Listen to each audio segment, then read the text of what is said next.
All right, hello, wine drinking people. Today is Tuesday, the 18th of March, and as you can see, we're taking a little break on the schedule. Just a couple events this week. You know what that means? Time for spring break, the little kiddies.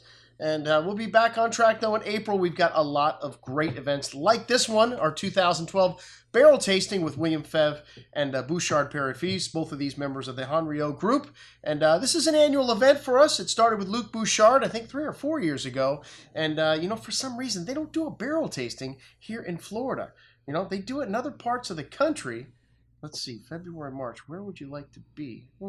I don't know why they don't bypass us, but we do get samples, and our good friend David Snyder always hooks us up and puts on this lovely show so we can see firsthand and share with you, our wine drinking people, what the latest and greatest vintage, next greatest vintage from Burgundy is all about. In 2012 had a malady of problems, and you know, they had poor flowering, they had hailstorms, so they weren't left with much fruit, unfortunately. But the good thing is, the people that paid attention to their vineyard on a daily basis and could avoid the powdery mildew and the odium issues like the folks at William Fevre and Bouachard Pere turned out some outstanding wines. They had small berries, which you know what that means, really concentrated fruit.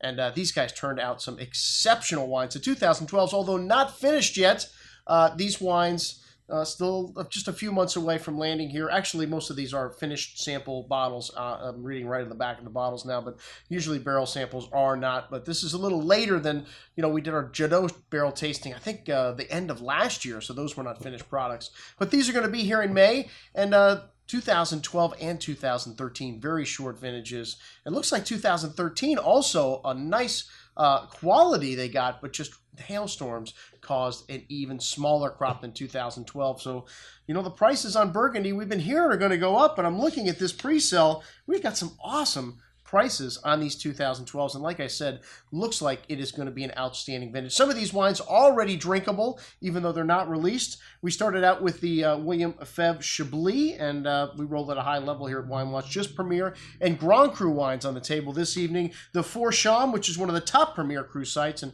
there's several other little Premier Crus that can be called Forcham, and you know, there's like 11 major Premier Crus, even though there's 40 Premier Crus, and you know, some of them are lesser known, so they can use a more popular name, and the wines have very similar characteristics, so it's not like you feel like you're being ripped off or anything. This Forcham, it's got a lovely, pretty lime blossom fruit there, rich, that limestone minerality, really showing a difference between these wines of Chablis and the wines of the Côte de Beaune. Very clean and focused wine. This wine's really fresh and bright on the palate. That lovely green apple and lemon lime citrus, the tongue-tingly minerality that you get from Chablis. Very fresh and bright, an excellent example of Forcham 2012.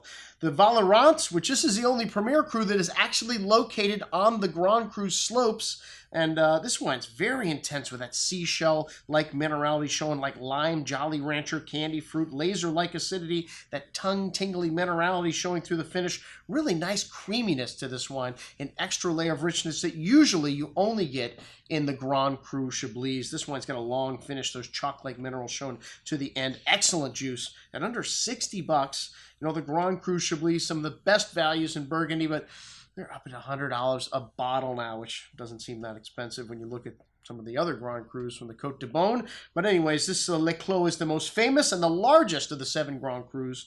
And this wine's got wonderful richness, even on the nose. Green apple, lemon zest. A light nutty character to this wine, too. Really rich and layered on the tongue. This wine has got a lovely, juicy green apple fruit, lemon lime citrus, and a long mineral-laced finish. Lovely richness on the palate, a lovely creamy texture. This wine, its finish just seems to go on and on here. Most excellent juice, the 2012 Le Clos. All right, on to the Côte de Beaune and the whites of 2012 Bouachard Pere et Fils, the Beaune Clos Saint Laundry, and some of the oldest traces of the Chardonnay varietal come from Beaune.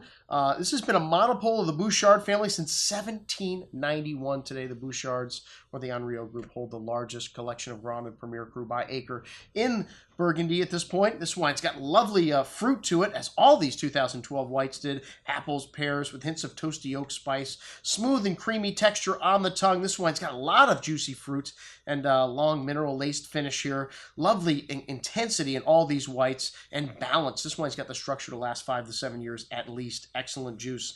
The Chassagne Montrachet 2012, one of the most popular villages in Burgundy. Chassagne, Polligny, and Meursault complete the triangle of the greatest whites in Burgundy. This wine's got a lovely rich bouquet, tree fruits with some pretty floral notes. A nice amount of that limestone minerality showing here as well. Nice stuffing with a good amount of fruit here and a long mineral laced finish. This wine's got persistence, balance, and a lovely smooth, creamy mouthfeel. Good potential for the next 5 to 7 years. Also, the Meursault Les Clous, which is a name vineyard. They call it a Liud. It's not a premier cru. It's got lovely lemon drop candy fruit, pretty lemon blossom floral notes, and hints of creme caramel, very rich and forward bouquet. Smooth and creamy on the tongue. These Meursauts tend to be a little California-esque in the fruit department, but it's got nice balance and a long layered finish, that tongue-tingly minerality showing through. This wine needs a little time, but already showing quite nicely. Excellent juice. And then the Courtin Charlemagne, the big granddaddy of all the whites here. This Grand Cru parcel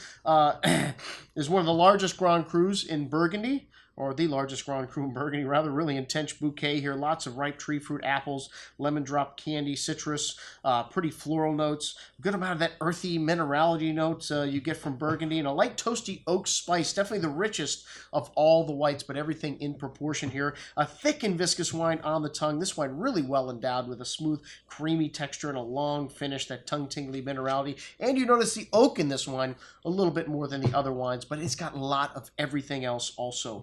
Most excellent. All right, on to the reds and the Santenay, which is the furthest south of all the appellations in the Côte de Beaune. This wine's got a lovely, rich black raspberry fruit, a little bit reserved on the nose at first, but opens up really nicely with the day. Like I said, these reds have got lovely concentration. The berries really small, so a high concentration of skin to juice in 2012, giving you really good intensity in these reds. And this wine's got a lovely smooth and silky texture on the tongue, a little bit of that fresh gravelly minerality showing through that black raspberry and wild strawberry fruit. Fine tannins and bright acidity here, holding everything in place. And this wine, the best value on the table at $29.25 on this pre-sale offer. And you know, the great thing about Burgundy, hey, you don't have to pay for these wines till they get here. It's not like Bordeaux, when you buy futures, you got to pay and then wait now a year and a half to get the wines.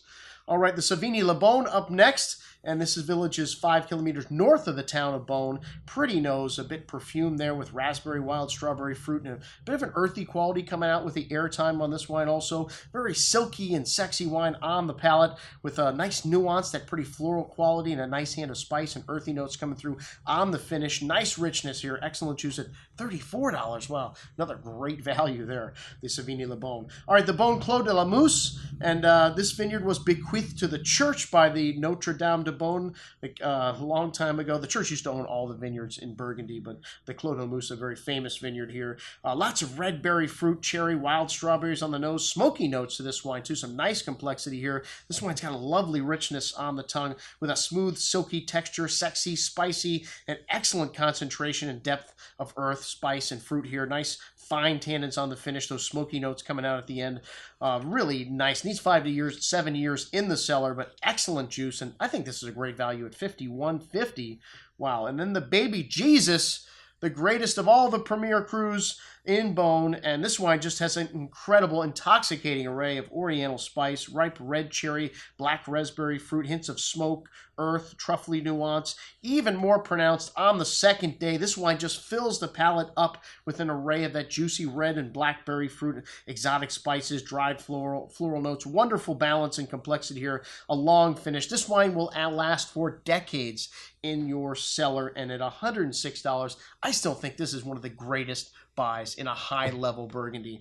All right, the Le Courton, and the first traces of vineyards at Alex Courton go back to the 2nd century BC, a very famous area in Burgundy. Luscious red cherry, cranberry fruits on the nose with some earth and truffle nuance. Really lovely nuance here. These Courtons usually a little bit backward. This wine took a little bit of time to open up, but a very well-endowed wine on the palate. Smooth, silky tannins, an array of spice, that gravelly minerality, and a zesty finish Really long. This wine needs a little bit of time, but it's got everything in proportion. A really long layered finish. Most excellent juice. Again, a great value for Grand Cru Burgundy, just over $100. Like I said, if you want 2012, you better get them as quick as you can, because these wines are going to be gone quickly. We've got a list of everything else that's available that we did not try from Bouachard Pere Fils, and there's something that you love from this producer that's not on here. Let us know. We can still probably get it. All right, that's what we had to drink with our friends from William Fevre and Bouachard Pere Fils.